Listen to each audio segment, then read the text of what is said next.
So we've touched on a number of cases that are interesting in the sense of trusts, but also insolvency and how those two regimes come up and abut each other and cross-fertilise and influence each other's operation.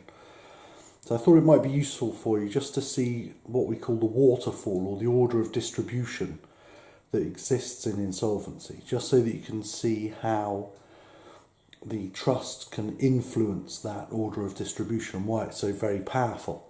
So when you're thinking about cases like Cayford, London Wine, Quist Close, Prest, to some extent Lloyds Bank and Rossett, Gascoigne and Gascoigne, and other cases which touch on equity and insolvency, you'll know about this waterfall.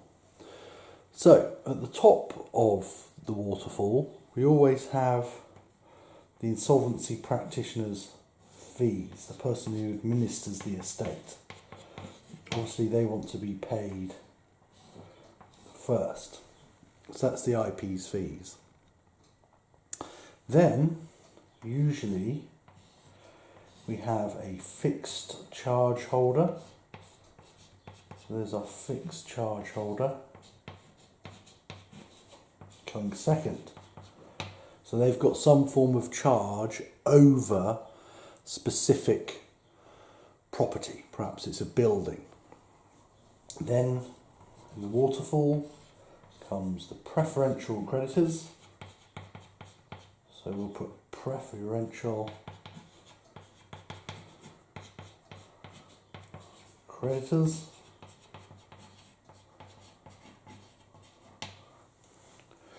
They come next. And they're those species of creditors that the legislature has seen fit to cause them to be elevated from the unsecured creditor class up to this position here. So that's the preferentials. Fourth, we get normally the floating charge. So a charge which encumbers on crystallisation a specific group of assets. Those which up until this point have fluctuated, so it could be the widgets that make up washing machines, and upon an event such as insolvency, that charge affixes to those widgets at that time which are in the company's possession, and the receiver, as then was in cases like Cayford, for example, Gold Corp, London Wine, we see that office holder trying to compete pursuant to that species of charge with other claimants. So it's all about this battle for value. So we'll put BV here, battle for value, that we've been thinking about. After the floating charge, then usually we see the unsecured creditors.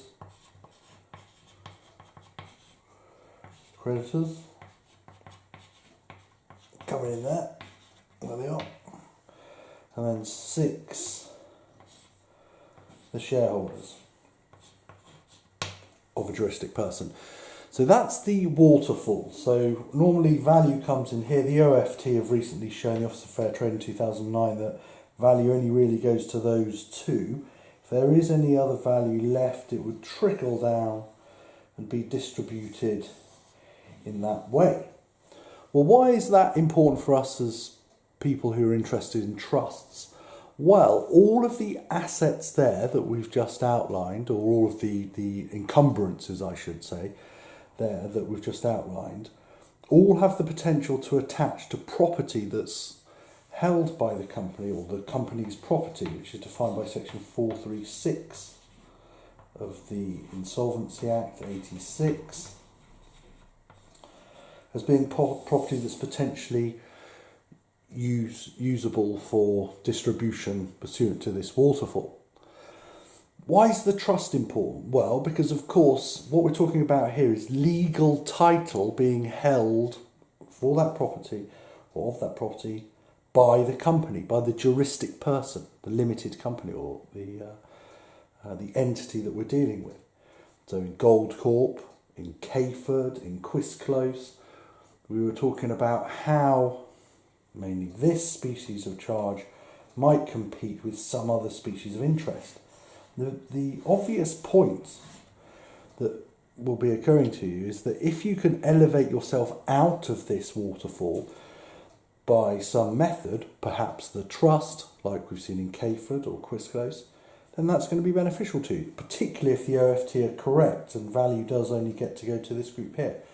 In other words, how can we cause ourselves to not rank in this order of distribution but come outside this Section 436 property? Well, it's the use of the trust. So the trust is an instrument that might cause us to sit here in the commercial sense, like we've seen in Cayford with Mr. Justice McGarry's judgment there for prepaying creditors who otherwise would rank down here as unsecured creditors. If they couldn't assert an interest pursuant to a trust, it hoiks out that proprietary interest out of the company's property here and elevates them above this waterfall here.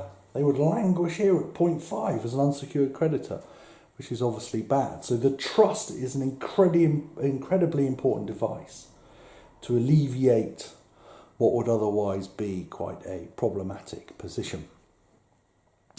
So as you're reading Cayford, Quizclose, Prest, as I've said, Gascoigne, perhaps that includes discussion of how one might defeat one's creditors. Lloyds Bank and Rossett to some extent, you might argue, when you look at the facts of the case. And other judgments. Think about the background battle for value that's going on between potential trust beneficiaries trying to get themselves out of this waterfall and the various claimants and instruments that are used here. I think Gold Corp is an excellent example of this, particularly when you think about how Jonathan Sumption QC, as he then was, now of course Lord Sumption, tried to argue that it was inappropriate for an equitable device to be used by the claimants in Gold Corp because that would damage the floating charge. The floating charge, of course, is an equitable device. So here in Gold Corp you had two equitable devices competing with each other in this battle for value. We'll return to these themes in future videos, but for now, do think about these issues as you read through the cases. Goodbye.